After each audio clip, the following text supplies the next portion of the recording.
¿Qué pretende Irán? ¿Cuáles son sus intenciones? ¿Por qué se lleva tan mal con Israel? ¿Y sabías que también tiene una relación tormentosa con otros países islámicos como Arabia Saudí? En este vídeo vamos a analizar la geopolítica de Irán. Comprenderemos un poquito mejor a este gigante del mundo islámico que, últimamente, está siempre en el punto de mira. Sus drones, su programa nuclear y su relación con Arabia Saudí. Bienvenidos a la geopolítica de Irán. ¿Cómo es Irán? Irán es un país de gran magnitud, que tiene como idioma principal el farsi.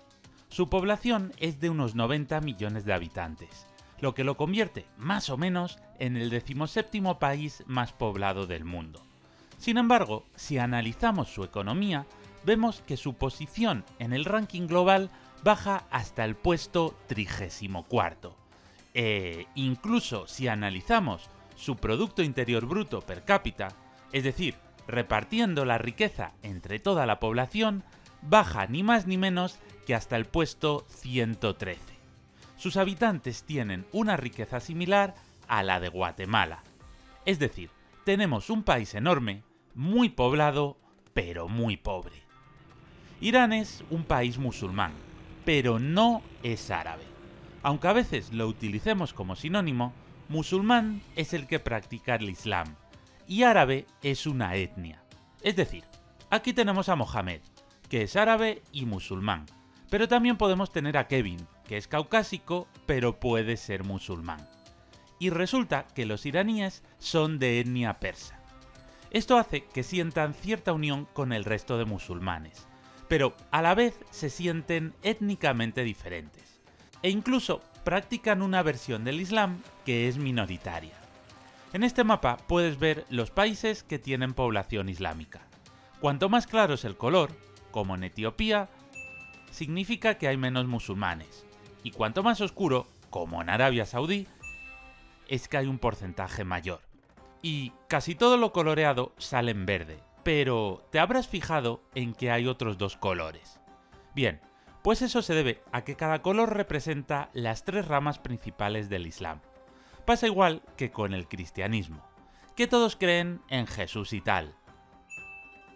Pero hay divisiones entre católicos, ortodoxos y protestantes, porque cada grupo tiene distintas interpretaciones del Islam. Así que en verde están los suníes, que son la rama mayoritaria, y en rojo los chiíes, que son el segundo grupo en importancia. Y si bien hoy en día los cristianos se llevan todos bien y no discuten por la religión, seguramente sepas que en el pasado hubo guerras por motivos religiosos. Por ejemplo, la Guerra de los 30 años, que asoló Europa, enfrentando a católicos y protestantes. Pues en el mundo islámico todavía sucede esto, y suníes y chiíes se llevan a matar. Y esto enemista mucho a Irán con otros países vecinos, especialmente con el otro gigante de la zona, Arabia Saudí. Pero estudiemos un poquito la geografía iraní. Con escasas zonas habitables, la mayoría de la población reside en los valles montañosos del oeste y del norte, ya que los vastos desiertos y las llanuras salinas del interior de Irán no son adecuados para la vida humana. Irán posee dos grandes sistemas montañosos, los Zagros y los Elburz. La cadena montañosa del Burz tiene su inicio en el norte, a lo largo de la frontera con Armenia, extendiéndose a lo largo de la costa sur del Mar Caspio y alcanzando la frontera con Turkmenistán antes de descender cerca de Afganistán. Esta cordillera es visible desde la capital, Teherán, donde ofrece vistas preciosas. Los Zagros se extienden desde el norte a lo largo de unos 1500 kilómetros paralelos a las fronteras de Irán con Turquía e Irak, llegando casi hasta el estrecho de Hormuz en el Golfo Pérsico. Al sur de los Zagros hay una llanura donde el río Shatt al-Arab sirve como límite entre Irán e Irak. Este río se forma tras unirse los míticos Tigris y Éufrates. Esta región es también el lugar de ubicación de los principales campos de petróleo iraníes. Y justo alrededor están también los campos de petróleo iraquíes, cuvaitíes y del resto de países del Golfo. Pero antes de continuar, quiero recordarte que si te está gustando esta información, no te olvides de dejar tu like y de suscribirte. Un análisis como este lleva un arduo trabajo detrás, así que es fundamental que nos apoyes con un pequeño gesto como este. Muchas gracias. Esta configuración geográfica brinda protección a Irán, ya que está rodeado de montañas en 3 de sus lados, y por pantanos y cuerpos de agua en el cuarto. Los mongoles fueron la última fuerza en atravesar el territorio con cierto éxito, en la Edad Media. Desde entonces, los invasores se han encontrado con dificultades al intentar avanzar a través de las montañas, quedando atrapados en un mar de polvo. Y, de esta forma, Irán se ha mantenido más o menos estable a lo largo de los siglos, estando a salvo de la colonización de Oriente Medio.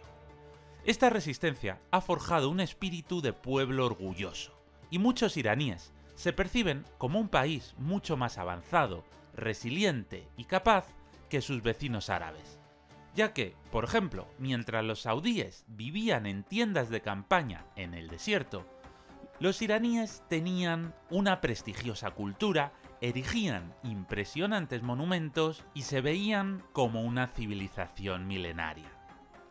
Pero además de esta interesante geografía, Irán también tiene la capacidad de cerrar el estratégico estrecho de Hormuz, en el Golfo Pérsico, por donde pasa cada día el 20% del petróleo mundial. Todo el petróleo y el gas producidos en Irak, Arabia Saudí, Qatar, Bahrein y los Emiratos viaja en barco hacia el resto del planeta y debe pasar por el angosto estrecho de Hormuz, antes de poder salir a los océanos del mundo. El punto más estrecho del estrecho, con apenas 34 kilómetros de ancho, es considerado uno de los más cruciales en términos estratégicos a nivel mundial. Simplemente con unos misiles antibuque, Irán es capaz de desatar el pánico y que se paralice el envío de petróleo. El cierre prolongado del estrecho de Hormuz podría desencadenar una escalada en los precios del petróleo, generando una crisis mundial. Este es el as geoestratégico más importante de Irán. Si alguien le ataca, puede cerrar el paso a los buques, desatando tal crisis que la comunidad internacional fuerce al agresor a parar.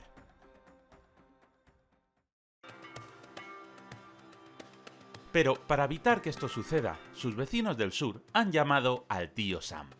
Mira, las economías de sus vecinos dependen también totalmente del petróleo, y el tío Sam devora crudo, así que ni a unos ni a otros les interesa que Irán sea capaz de bloquear el estrecho de Hormuz.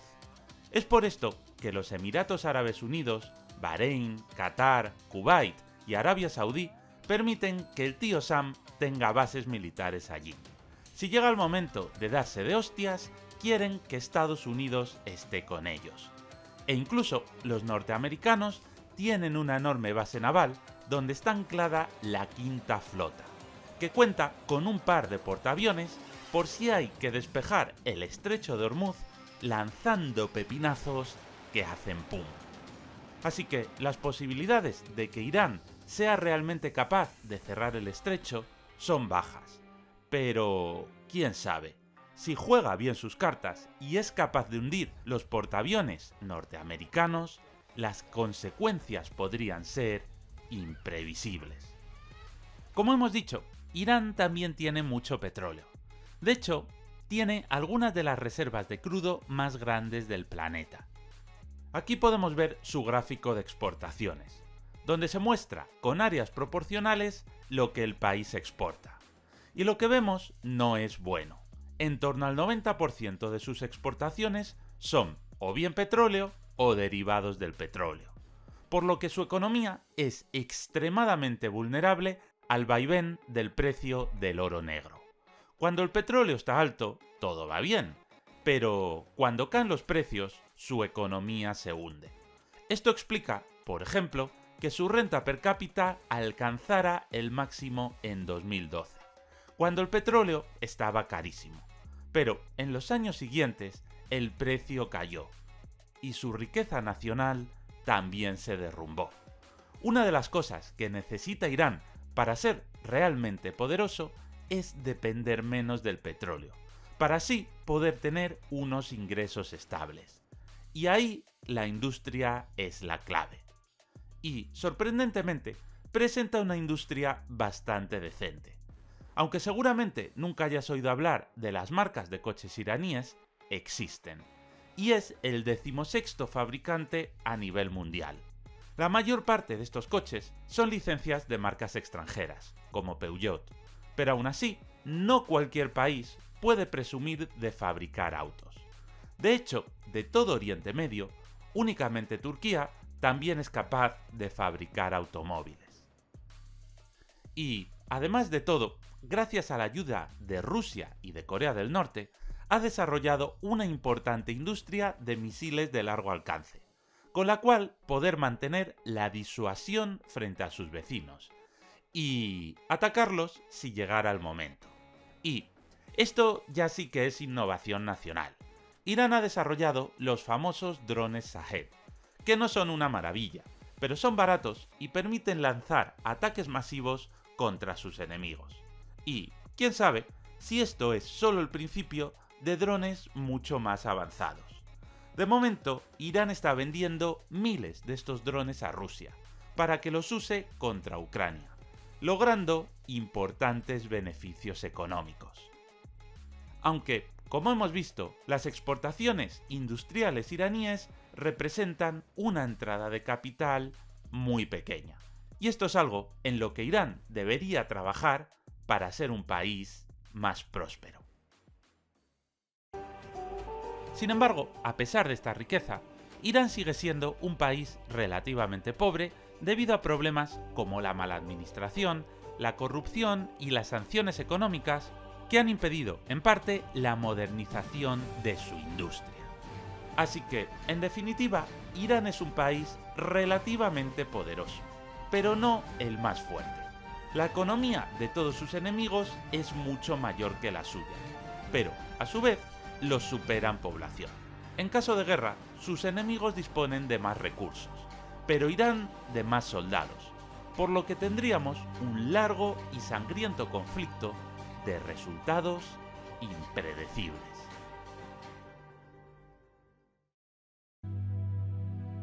De las sanciones al programa nuclear.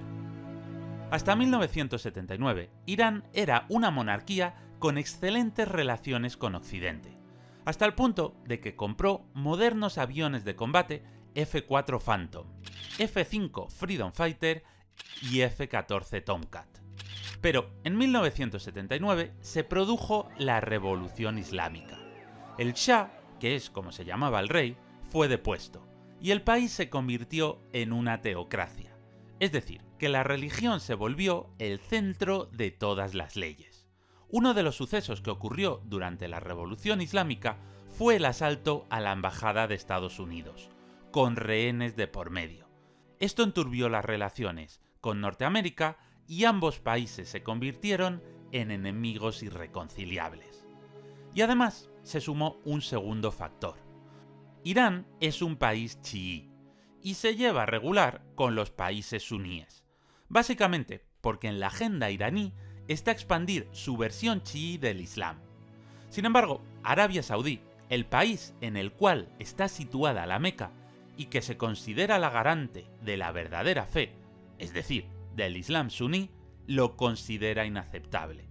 Y esto hace que Irán también sea enemigo irreconciliable de Arabia Saudí. La realidad es que tanto Irán como Arabia Saudí son países donde no se respetan los derechos humanos, sin libertad de expresión, sin libertad sexual y con poquísimos derechos. Arabia Saudí es una dictadura dirigida por el rey, e Irán, otra dictadura, pero dirigida por un consejo de clérigos. Ambos países respetan muy poco la vida de sus ciudadanos, y de los que opinan diferente, pero tienen la característica común de que ambos poseen petróleo. Y aquí entran los juegos geopolíticos. El mundo necesita el petróleo de la región, y ambos países se odian. Pero no se puede ser amigo de los dos. Hay que elegir. Si te posicionas de parte de Irán, te enemistas con Arabia Saudí. Y si apoyas a los saudíes, Irán se convierte en tu enemigo. Hasta la Revolución Islámica, el bueno era Irán y el malo era Arabia Saudí. Y mira, pongo comillas para que veas que no te quiero convencer de quién es el bueno y quién es el malo, porque en esta historia no los hay. Solo hay intereses. El caso es que Irán reconocía a Israel y Arabia no. Y, además, los saudíes lideraron el embargo de petróleo contra Occidente de 1973. Pero tras la Revolución Islámica, las cosas cambiaron. Los ayatolás retiraron el reconocimiento de Israel y entonaron una dialéctica de que Occidente y el sionismo eran los mayores enemigos del Islam, mientras que por otro lado, los saudíes relajaron el tono. Viendo que las tornas cambiaban y queriendo arrinconar a su enemigo histórico, los saudíes decidieron acercarse más a Estados Unidos y rebajaron sus ataques verbales hacia Israel. Una de las constantes de la monarquía saudí durante décadas ha sido presionar a Estados Unidos para que aplique más sanciones a Irán. Quieren destruir económicamente a los persas. En 1980 estalló la guerra entre Irán e Irak. El dictador iraquí, Saddam Hussein, era suní y fue el primero en atacar. Todos los países suníes de la zona aplaudieron la guerra y lo apoyaron, incluido también Estados Unidos, que estaba en plena crisis con Irán. Con un poco de suerte, Irán perdería la guerra y volvería a la monarquía, que, al menos, era más amiga de la visión suní del Islam. Pero esto no sucedió. La guerra fue un despropósito en el que murió alrededor de 1 millón de personas, sin lograr cambiar las fronteras. Pero, como ya sabemos todos, Saddam Hussein se acabó enemistando con sus vecinos suníes, y también con Estados Unidos, hasta que el país fue invadido por Norteamérica en 2003. En los primeros años del siglo XXI, los iraníes estaban preocupados por la presencia estadounidense, que parecía rodearlos. Las fuerzas navales de Estados Unidos operaban en el Golfo Pérsico, con bases navales en varios países, mientras que tropas estadounidenses estaban desplegadas en Irak y Afganistán. Parecía que el próximo objetivo serían ellos. Y ahí se aceleró el programa nuclear iraní. Irán trató de enriquecer plutonio para fabricar armas atómicas. Desde su perspectiva, solo teniendo bombas atómicas podrían evitar que Estados Unidos los atacase. Lo que decía el gobierno iraní es que se trataba de un programa nuclear civil, para generar electricidad.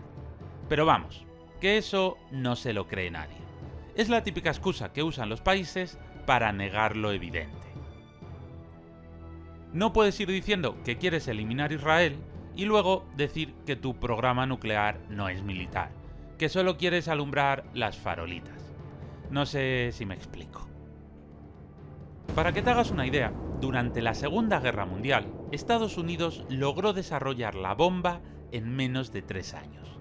E Irán lleva más de 20 años tratando de conseguirlo, sin éxito. En fin, un poco patético. El caso es que Irán considera que para sí la bomba es fundamental, ya que es un seguro que evitaría que sea atacado. Por ponerte un ejemplo, ¿crees que Rusia habría atacado Ucrania si ésta contara con armas atómicas? ¿Quién se arriesgaría a invadir un país nuclear? Evidentemente, estas preguntas se responden solas. Pero el caso es que ni Arabia Saudí, ni Estados Unidos, ni Israel quieren que Irán logre la bomba. Y quizás digas, vale, ya entiendo que Estados Unidos y los saudíes no quieran un Irán poderoso, pero ¿qué pinta Israel en todo esto? amigo. Si quieres saberlo, tienes que continuar con el vídeo. Todos contra Israel.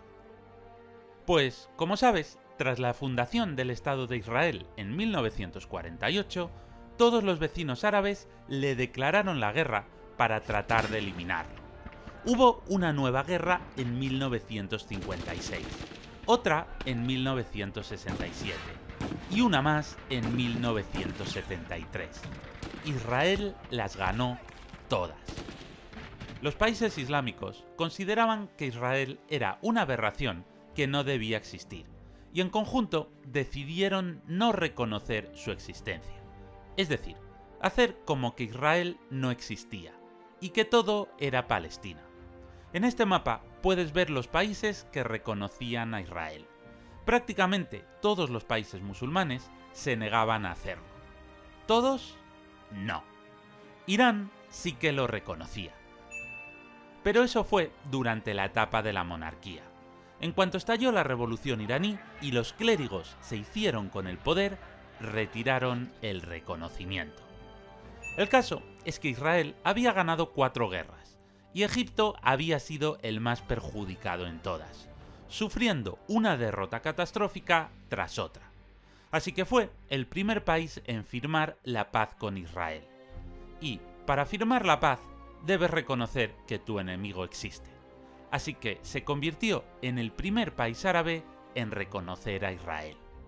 El siguiente sería Jordania en 1994. Un nuevo tratado de paz que llevaba incluido el reconocimiento. Y hasta ahí. Mientras tanto, el resto de países se negaban, y el más combativo era Irán, que lleva décadas diciendo, literalmente, que Israel debe ser eliminado. Así que, si resulta que eres Israel y ves que Irán dice, una vez tras otra, que debes desaparecer de la faz de la Tierra, y te enteras de que quiere fabricar armas atómicas, ¿estarías tranquilo? Pues está claro que no. Así que Israel se ha convertido en el estado que más ha luchado contra el programa nuclear iraní. Lo consideran un asunto de seguridad nacional, porque además presenta riesgos inasumibles para ellos. Israel es tan pequeño que tan solo con unas cuantas bombas podría morir la mayor parte de la población hebrea. Y, aunque Israel respondiera, Irán es enorme, y el porcentaje de persas que morirían sería mucho menor. Esta descompensación entre los daños que sufriría un país y el otro reduce la disuasión, y sin disuasión, el ataque iraní es mucho más probable. Así que Israel es el principal responsable de que el programa iraní vaya tan lento. Organiza atentados contra las instalaciones, contra los técnicos nucleares, soborna científicos, piratea sus sistemas informáticos e incluso ha llegado a meterles un virus en los ordenadores, que dañó las máquinas que enriquecen el uranio. En su día, Israel también llegó a bombardear el programa nuclear sirio. Pero bombardear las instalaciones iraníes es mucho más complicado. En primer lugar, porque están construidas en profundos túneles bajo tierra. Y en segundo lugar, porque ambos países están lejos. Y los bombardeos requerirían capacidades de reabastecimiento de combustible en el aire. Hasta ahora, Israel carecía de este tipo de aviones. Pero, con vistas a lo que se avecina, ha encargado 4 de estos gigantes que permitirían que sus cazas reposten en vuelo para golpear Irán. Arabia Saudí tampoco quiere que Irán tenga armas atómicas, porque entonces estarían en desventaja, y también tendrían que hacerse con ellas. Y si Arabia Saudí las tiene, ¿por qué no las van a tener los Emiratos? ¿O Qatar? ¿O Bahrein? Esto es lo que se llama la proliferación nuclear, y es algo que Estados Unidos quiere evitar. Por un lado, es cierto que hay una perspectiva egoísta. Estados Unidos no quiere más países con armas nucleares, porque eso les hace perder poder relativo. Pero también es cierto que la proliferación nuclear, donde hasta el más tonto tenga armas atómicas, convierte el mundo en un lugar sumamente peligroso, al borde de una guerra nuclear. Pero, ¿realmente qué podría hacer Irán con el arma atómica? Lo más obvio es que tener armas atómicas les sirve de disuasión para que sus enemigos no les ataquen. El hecho de que puedas pulverizar con una sola bomba una capital enemiga, matando a millones de personas, disuade a los otros de atacarte. Pero en Israel, que escuchan con pavor los discursos sobre la destrucción de su estado, no se terminan de fiar. Y claro, cuando los iraníes dicen que quieren desarrollar energía atómica con fines pacíficos, pero a la vez van diciendo que hay que destruir Israel, es lógico que no se fíen de ellos. Sobre todo cuando Israel es un país tan pequeño que con menos de 10 bombas atómicas se puede matar a la mayoría de su población.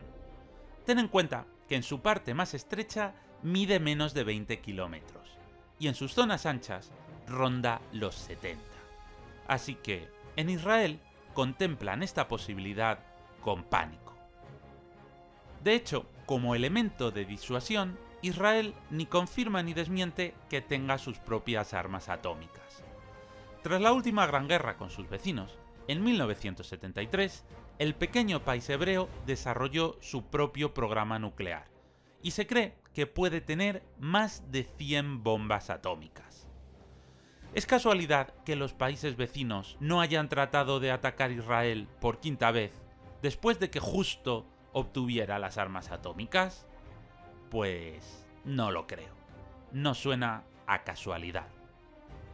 De todas formas, también podemos suponer que Irán solo quiere el arma como herramienta de seguridad, para evitar que le ataquen. Pero nuevamente, esto generaría un desequilibrio. Irán podría liarla mucho más, porque se sentiría seguro de represalias. Y este desequilibrio haría que Arabia Saudí y otros países quisieran también sus propias armas nucleares para igualar su poder y así poder frenar a Irán. En fin, como ves, más allá de pensar si un país tiene o no tiene derecho a poseer armas atómicas, su mera posesión genera grandes tensiones regionales. Y con estas seguimos. Irán sigue desarrollando su programa nuclear mientras sus enemigos regionales permanecen a la expectativa. Las jugadas geoestratégicas de Irán. Pero, aunque hablemos de los iraníes como un grupo unificado, la realidad es que todo es un poco más complejo. El terreno montañoso de Irán presenta el mosaico perfecto para que exista diversidad de grupos étnicos, cada uno con características distintivas. Por ejemplo, Juzestán es predominantemente árabe, mientras que otras regiones son hogar de kurdos, azeríes, turcomanos y demás. Aproximadamente el 60% de la población es persa, mientras que el resto pertenece a etnias minoritarias. Esto hace que el gobierno iraní no vea muy claro que vaya a tener apoyo en caso de acabar en guerra con Israel. Israel ha vencido una y otra vez a todos sus enemigos, y la población iraní, que en la última década se ha manifestado masivamente varias veces contra la dictadura, no parece estar por la labor de sacrificarse para eliminar Israel. Además, una guerra entre Irán e Israel no es un asunto fácil. Para empezar, porque geográficamente no se tocan. Irán e Israel están separados por una distancia de 1.600 kilómetros en línea recta, lo que requeriría que las fuerzas militares cruzaran las fronteras de dos países soberanos, Jordania e Irak, para llegar a su objetivo. Ni Irán ni Israel disponen de una flota en condiciones para ir a combatir y desembarcar en tierras del contrario. Un desembarco anfibio es la maniobra más compleja del arte de la guerra, y es algo que, a día de hoy, muy pocos países pueden hacer con éxito. Así que Irán prefiere actuar contra Israel mediante proxies, es decir, utilizar a otros que estén más cerca para atacar. Y, relacionado con esto, tenemos que conocer el concepto de eje de la resistencia. Este eje es una especie de alianza entre Irán, grupos chiíes de Irak, el gobierno sirio, Hezbolá en Líbano, los hutíes de Yemen y también suele decirse que Hamás, en Gaza. Lo que les une son varios pilares: el Islam chií, el antisionismo y el antioccidentalismo. Pero además, el eje de resistencia es una herramienta geoestratégica fundamental para Irán, porque le permite extender su influencia por toda la región, ya que el país aspira a ser el líder de las naciones musulmanes. Por eso, para atacar Israel, Irán prefiere mover sus tentáculos y movilizar a sus aliados regionales. Y justo esto es lo que vamos a ver ahora.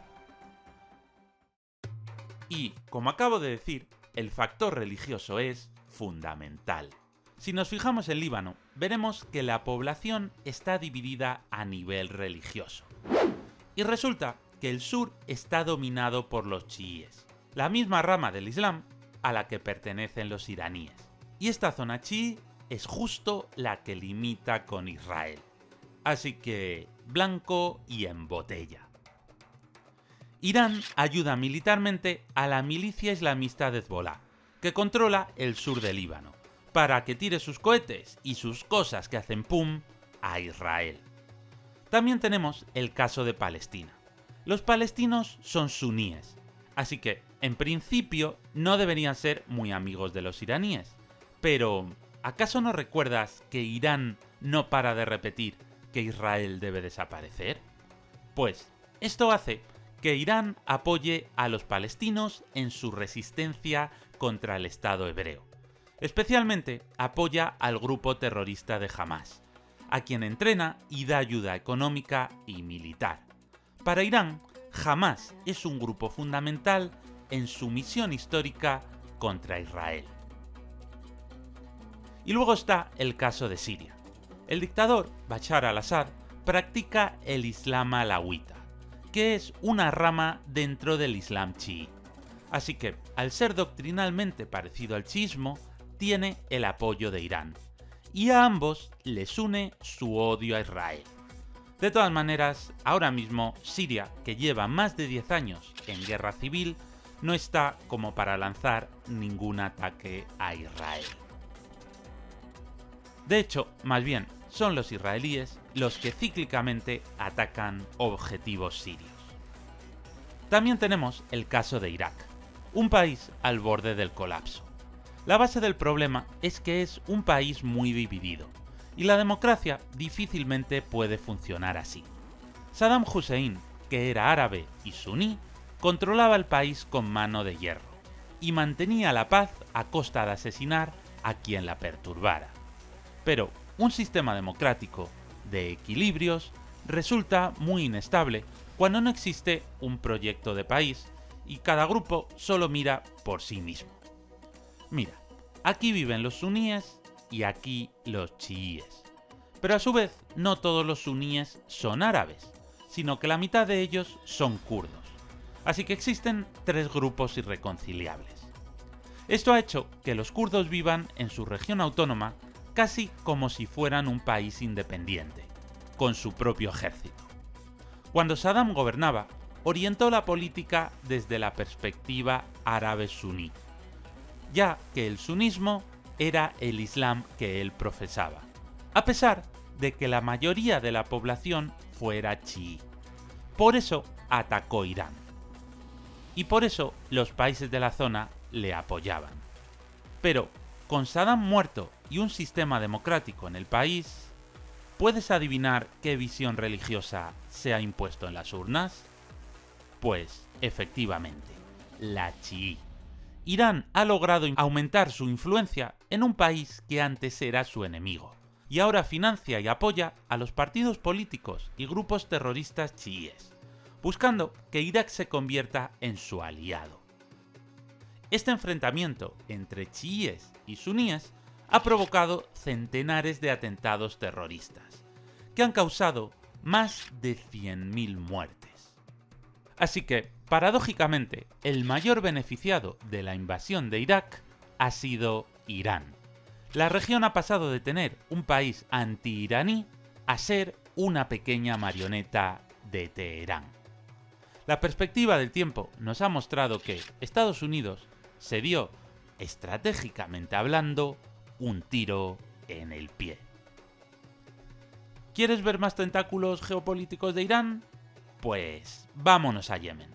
Pero incluso antes de ello, debes hacer un sacrificio al dios del algoritmo y debes dejar tu like y tu suscripción. Esto que estás viendo lleva un enorme trabajo de documentación, síntesis, redacción, locución y edición. Así que, si te está gustando, deja tu like y suscríbete.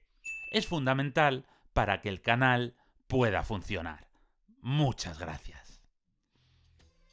Vámonos a Yemen, un país que también lleva más de una década de guerra civil. Fíjate que el verde está muy clarito. Esto se debe a que la mayoría son suníes, pero no la totalidad. Como podemos ver, en este caso los suníes son 2/3 de la población y los chiíes solo 1. Pero en esta guerra civil, por un lado tenemos el que, en teoría, era el gobierno legítimo de Yemen, que solo controla la zona que se llama Yemen del Sur y busca unificar el país. Por otro lado están los hutíes, que buscan independizar la región de Yemen del Norte del resto de Yemen. Y recuerda bien a los hutíes, porque estos son los que salen en las noticias secuestrando barcos, tirando cohetes y lanzando cosas que hacen pum a los buques. Además está el Consejo de Transición del Sur, que busca la independencia de Yemen del Sur.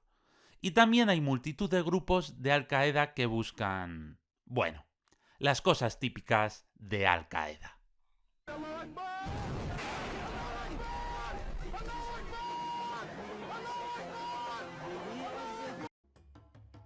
Y estos 4 bandos están luchando una cruenta guerra civil que básicamente consiste en todos contra todos. Y resulta que los famosos hutíes son chiíes. Por eso reciben apoyo militar como drones, misiles y todo tipo de armas de Irán. Así que aquí podemos ver cómo Irán usa la religión para tejer alianzas regionales a su alrededor. Algo que incomoda enormemente tanto a Arabia Saudí como a Israel y como a Estados Unidos. Incomoda a Israel porque Irán dice que debe ser destruido y usa a sus aliados regionales para atacarlo. Incomoda a Arabia Saudí porque Irán le está retando como la gran potencia de la región y le está comiendo el espacio estratégico. E incomoda a Estados Unidos porque sus dos grandes aliados en la región, Israel y Arabia Saudí, están incómodos con la situación. Se sienten atacados por Irán. Y esta compleja situación de odios entrecruzados y de uso de tentáculos para crear guerras proxy contra sus enemigos ha enturbiado la situación internacional cada vez más. De hecho, como vamos a ver ahora, hay una clarísima relación entre los atentados terroristas que llevó a cabo Hamás el 7 de octubre de 2023 y los movimientos geoestratégicos de Irán. Si quieres saberlo, continúa viéndolo. Los acuerdos de Abraham. Y ahora vamos a llegar a la mandanguita buena. Ya sabrás que el lobby judío en Estados Unidos es tremendo. Podemos decir que la política de Estados Unidos está secuestrada por los grupos de presión pro-israelíes. En Estados Unidos viven casi tantos judíos como en Israel, y solo tienen una ideología: votar al partido que más apoye a Israel. Esto hace que ni demócratas ni republicanos sean capaces de tomar ni una sola decisión que perjudique lo más mínimo al país hebreo. Pero avancemos. Con este panorama, para Estados Unidos la seguridad de Israel es fundamental. Y este mapa de países que no reconocen al Estado hebreo les preocupaba mucho. Así que Estados Unidos trabajó duramente para que se firmara el acuerdo de paz entre Israel y Egipto. Así como también estuvo detrás de la paz con Jordania. El resto de países se resistía, pero la insistencia estadounidense y unos regalitos por debajo de la mesa acabarían dando sus frutos. Por un lado, tenemos que entender que el sector tecnológico israelí lleva 3 décadas despuntando. Allí existe todo un ecosistema de empresas tecnológicas muy avanzadas, con soluciones informáticas, de comunicaciones y militares de lo más puntero. Entre ellas está el programa Pegasus, un spyware que se te instala en el teléfono y espía todas tus comunicaciones. Este programa está desarrollado por una empresa privada, pero sus ventas deben ser autorizadas por el gobierno israelí, que solo se lo vende a países amigos. Y, por otro lado, tenemos la industria militar norteamericana. Poco hay que decir. Misiles, tanques, helicópteros, ya sabes, de todo. ¿Qué quieres? ¿Comprar buen material militar o chatarra rusa? Pues, si quieres lo primero, el tío Sam solo te lo vende si te portas bien. Y así es como llegamos a los acuerdos de Abraham de 2020, cuando, sorpresivamente, 4 países musulmanes más reconocieron al Estado de Israel. Estos acuerdos fueron alcanzados en septiembre de 2020 entre Israel, los Emiratos Árabes Unidos y Bahrein. Y de hecho, allanaron el camino para la normalización de las relaciones entre estos países. Posteriormente, Marruecos y Sudán se sumaron a la firma de los acuerdos. La realidad es que durante la década anterior, Israel ya había mantenido relaciones clandestinas con muchos de estos países, especialmente los del Golfo Pérsico. En 2015, Israel estableció una misión diplomática en los Emiratos Árabes Unidos, y en verano de 2020, el país fue invitado a participar en la Exposición Universal de Dubái. Así que los acuerdos de Abraham fueron una sorpresa. Pero realmente había años de trabajo diplomático detrás. Pero, ¿qué obtuvieron los países árabes que firmaron estos acuerdos? Pues, como quizás ya intuyas, acceso a cositas tecnológicas. ¿Quieres que Israel te venda el Pegasus para espiar a tus enemigos? Pues debes pasar por el acuerdo de Abraham. ¿Quieres que Estados Unidos te venda el nuevo caza F-35? Pues pasa por el acuerdo de Abraham.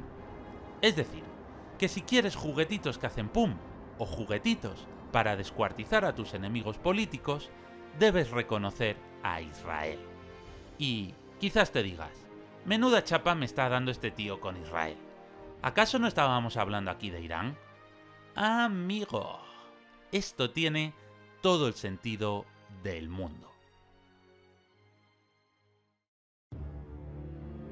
¿La jugada maestra iraní?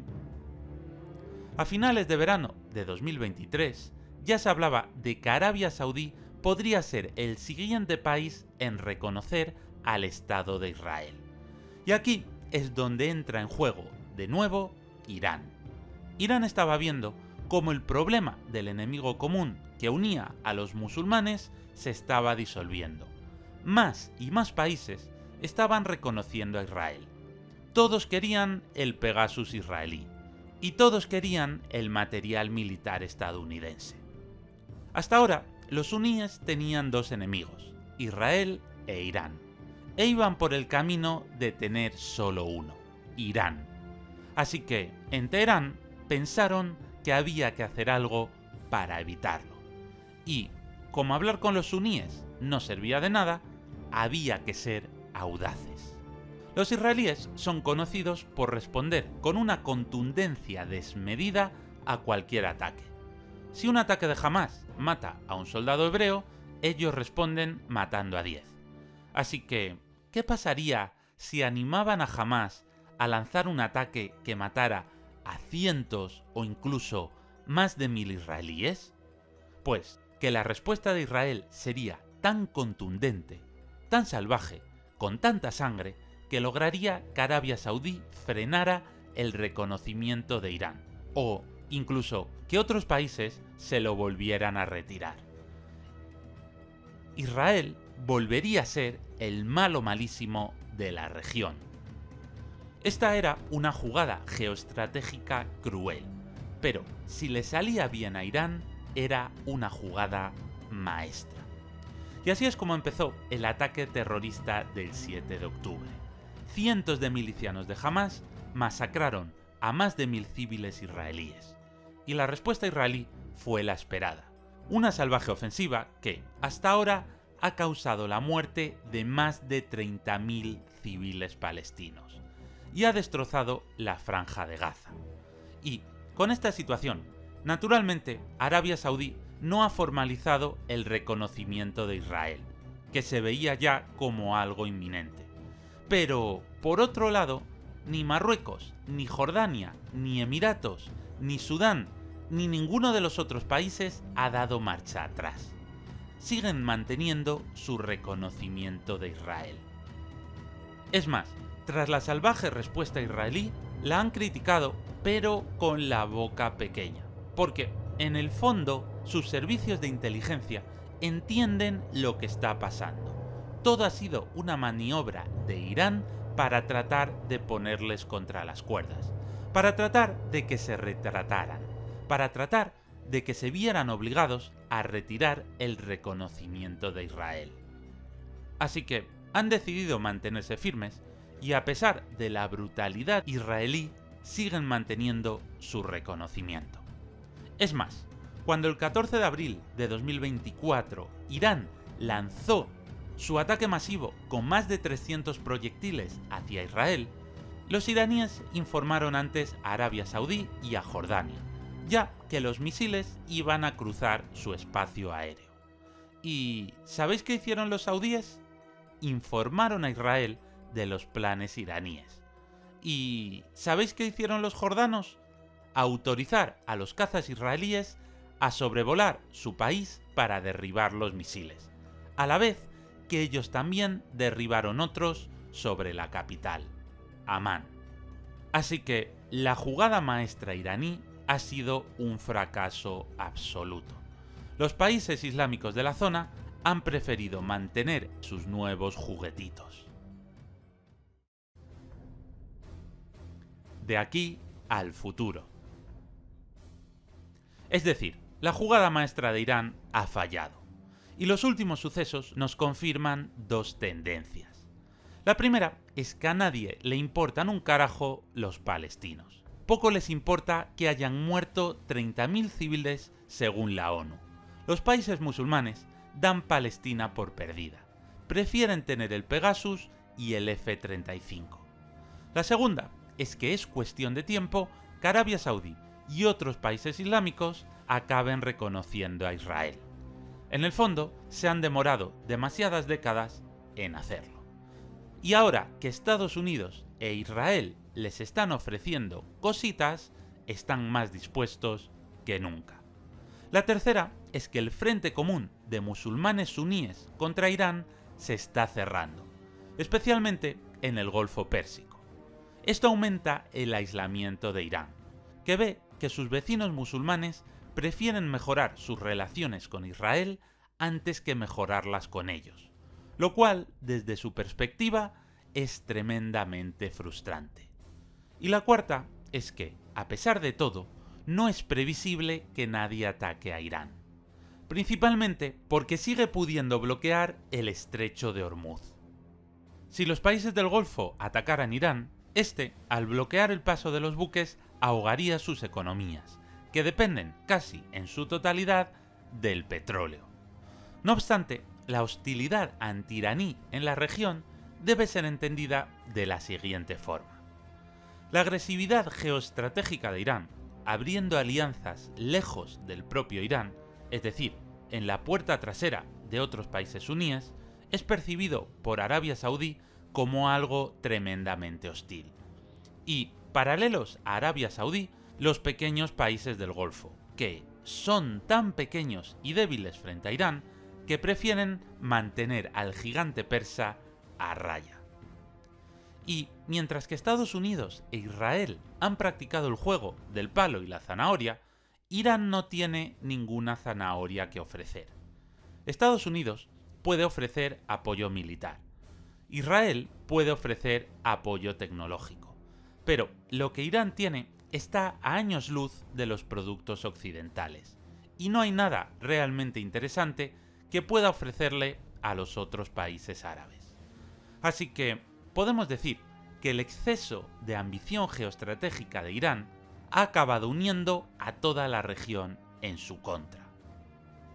Y esto ha empeorado porque en el juego del palo y la zanahoria, Irán no puede ofrecer zanahorias. Desde mi punto de vista, en el conflicto entre Irán y Arabia Saudí no podemos hablar de buenos y malos. Ambos son igual de malos. Y como ambos se odian y solo se puede ser amigo de uno de ellos, Occidente ha elegido a Arabia Saudí por dos motivos. Porque se ha mostrado menos hostil ante Israel y porque practica el Islam mayoritario. No tengo dudas de que si Irán fuera el país menos hostil a Israel, hoy sería el bueno de la película, como en tiempos del Shah. Lo que aún está por ver es qué sucederá con su lentísimo programa nuclear. La verdad es que creo que es cuestión de tiempo que Irán acabe desarrollando el arma.